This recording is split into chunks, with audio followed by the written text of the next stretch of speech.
My name is Ethan Cole, and I was the third human ever to set foot on a Confederacy starship. I wasn't a soldier. I wasn't a diplomat. Either, not really. Just an Air Force pararescue jumper from Montana who'd spent his career pulling down pilots out of mountains before the sky cracked open above Colorado Springs, and something that wasn't ours came down slow and polite, asking to talk. That was 18 months ago. Now I stood in the belly of a Velithai cruiser called the Hollow Chorus, watching alien diplomats watch me the way you'd watch a rattlesnake that had learned to wear a suit.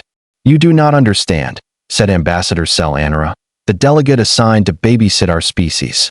She had 4 eyes, pale violet skin, and a translator collar that made her voice sound like wind chimes arguing. "You do not understand what you are, Mr. Cole." "Enlighten me," I said. "Every species in the Confederacy evolved as either predator or prey.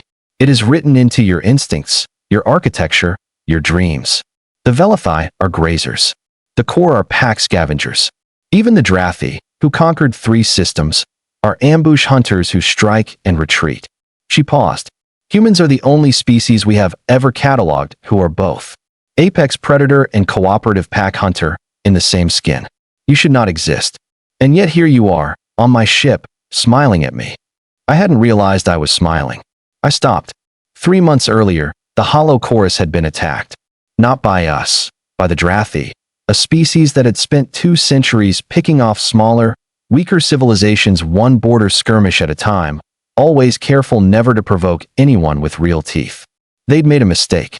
They'd assumed humanity, newly arrived and diplomatically fragile, was just more prey wearing a different face. I was aboard the Hollow Chorus as part of the first human cultural exchange. Myself, a linguist named Dana Whitfield, and an old Army colonel named Grant Halloway who'd fought in 3 wars and talked about none of them. We were guests. We were not supposed to be relevant. The Drathi raiders hit the ship's reactor ring during what the Velithai called the low alert cycle, which I quickly learned meant nobody's watching the halls. Emergency bulkheads slammed down. Alarms I couldn't understand screamed in 4-part harmony. And through the smoke drifting from a ruptured coolant line, I heard something I recognized instantly, because I'd heard it 100 times on deployments. The particular, ugly rhythm of boots moving room to room, hunting.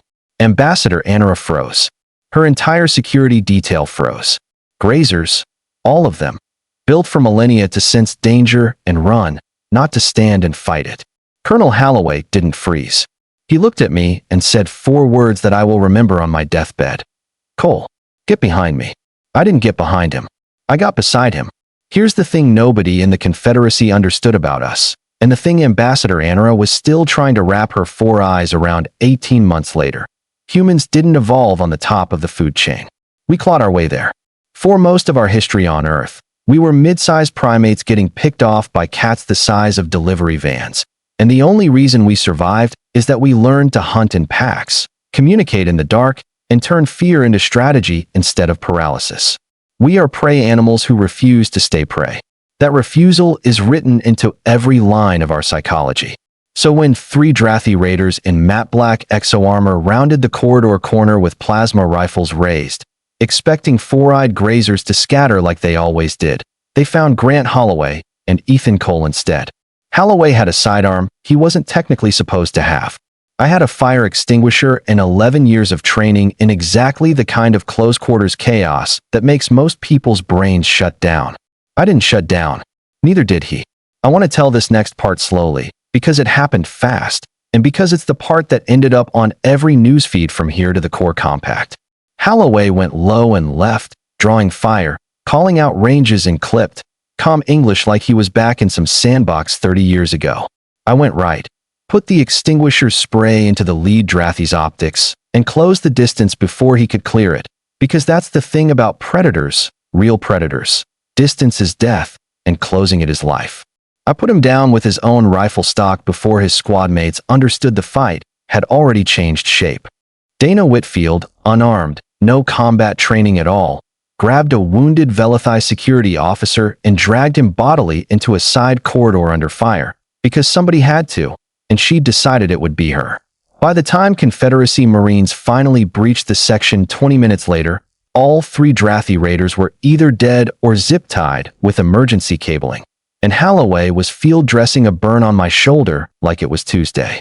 Ambassador Anara found us sitting against a bulkhead, both of us laughing, not because anything was funny, but because that's what adrenaline does to some of us. She stared at us like we'd grown second heads. "You engaged them," she said. "Without orders. Without support. Somebody was in trouble," Halloway said. "That's usually all the order we need. That's the moment everything changed for humanity's standing in the galaxy."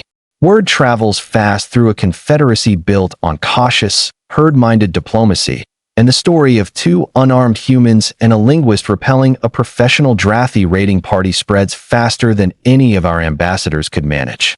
Within a month, we had requests, not demands, requests, from 4 different species asking for joint security training. Within 6 months, the Core Compact, who'd spent a century being bullied by the Drathi, asked humanity to help draft an entirely new mutual defense framework. The Drathi, for their part, stopped raiding anyone near human space. Word gets around fast in a galaxy that just learned the weak, new species bites back harder than anything they'd ever mapped.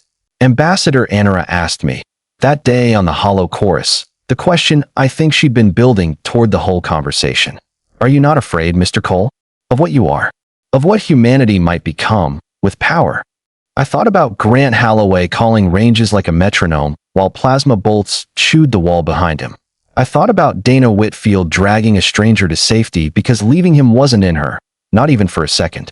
I thought about every pararescueman I'd ever served with who ran toward the wreckage while everyone else ran away. "No," I said, "because we already know what we are. We've known since we crawled out of caves scared of everything with teeth. We're not predators who forgot how to be afraid, Ambassador.